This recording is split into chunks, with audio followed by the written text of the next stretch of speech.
حضرت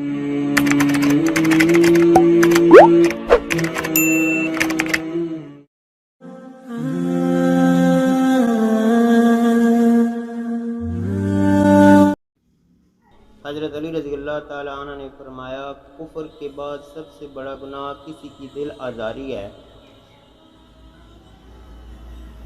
جب کوئی دوست تمہیں اپنا راز بتائے تو سمجھ لینا کہ وہ اپنی عزت تمہیں امانت دے رہا ہے، اس میں کبھی بھی خیانت مت کرنا۔ کسی کا عیب تلاش کرنے والے کی مثال اس مکھی جیسی ہے جو سارا خوبصورت جسم چھوڑ کر صرف زخم پر بیٹھتی ہے۔ وقت اور دولت دو چیزیں ہیں جو انسان کے اختیار میں نہیں۔ وقت انسان کو مجبور اور دولت مغرور بنا دیتی ہے۔ سب سے پہلے عبادت یہ ہے کہ انسان مصیبت میں صبر کر کے اللہ پاک سے مدد کا منتظر رہے۔ کامیابی حوصلوں سے ملتی ہے، حوصلے دوستوں سے ملتے ہیں، دوست مقدروں سے ملتے ہیں اور مقدر انسان خود بناتا ہے۔ 3 چیزیں ایمان کو تباہ کر دیتی ہیں۔ نمبر 1 امیر دل کی محفل، نمبر 2 عورتوں کی صحبت، نمبر 3 جہلوں سے بحث۔ جو شخص تمہارا غصہ برداشت کر لے اور ثابت قدم رہے تو وہ تمہارا سچا دوست ہے۔ جو ذرا سی بات پر دوست نہ رہے وہ دوست تھا ہی نہیں، اور جس کو ایسے دوست کی تلاش ہو جس میں کوئی خامی نہ ہو اسے کبھی بھی دوست نہیں ملتا۔ 100 دوستوں سے بہتر وہ ایک دشمن ہے جو دل میں نفرت تو رکھتا ہے لیکن منافقت نہیں کرتا۔ ایسی غربت پر صبر کرنا جس میں عزت محفوظ ہو اس امیری سے بہتر ہے جس میں ذلت اور رسوائی ہو۔ رشتوں کی خوبصورتی ایک دوسرے کی بات کو برداشت کرنے میں ہے۔ بے عیب انسان تلاش کرو گے تو اکیلے رہ جاؤ گے۔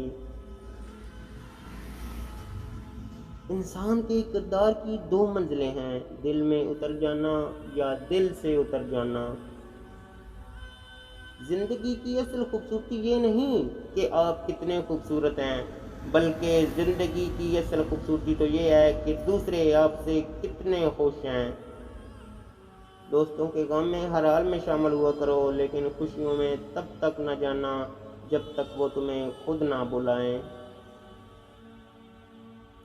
جس کو تم سے محبت ہوگی وہ تم کو فضول اور ناجائز کاموں سے روکے گا۔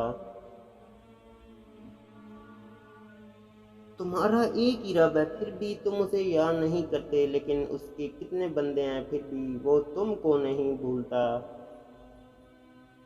کسی کی مدد کرتے وقت اس کے چہرے کی جانب مت دیکھو، ہو سکتا ہے اس کی شرمندہ آنکھیں تمہارے دل میں غرور کا بیج بوجھ دیں۔ 3 رشتے بے نقاب ہو جاتے ہیں، بڑھاپے میں اولاد، مصیبت میں دوست، غربت میں بیوی۔ کسی کے خلوص اور پیار کو اس کی بے وقوفی مت سمجھو، ورنہ کسی دن تم خلوص اور پیار تلاش کرو گے اور لوگ تمہیں بے وقوف سمجھیں گے۔ زندگی کو بدلنے میں وقت نہیں لگتا، لیکن وقت کو بدلنے میں زندگی لگ جاتی ہے۔